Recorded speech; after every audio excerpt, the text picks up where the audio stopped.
Well, I think it's pretty clear that there's been failures throughout that has led to Mr. Snowden now being granted asylum in Russia.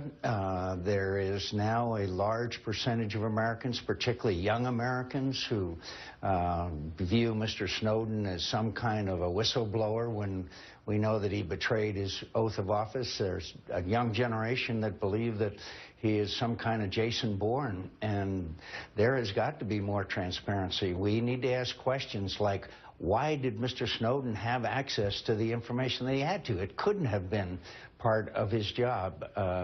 What about congressional oversight? Have we had a failure there?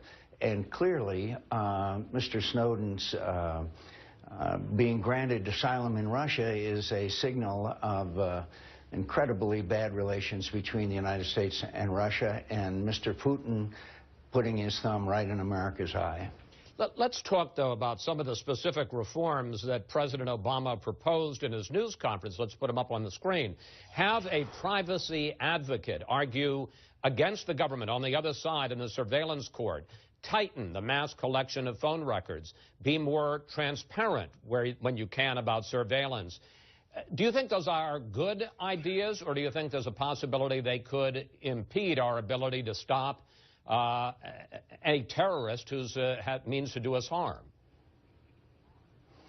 Well, there's a careful balance here between preserving our assets and capabilities and making sure the American people are aware, are convinced that their privacy is not being violated.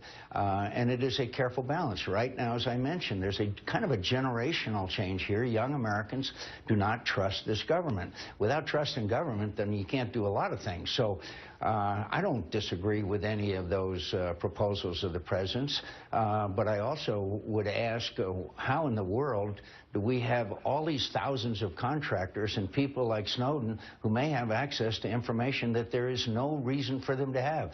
We used to have a thing called need to know. Clearly, Mr. Snowden did not have the need to know the information that he is now revealing. It's also very revealing about the state of our relations with Russia and Mr. Putin. I'm going to get to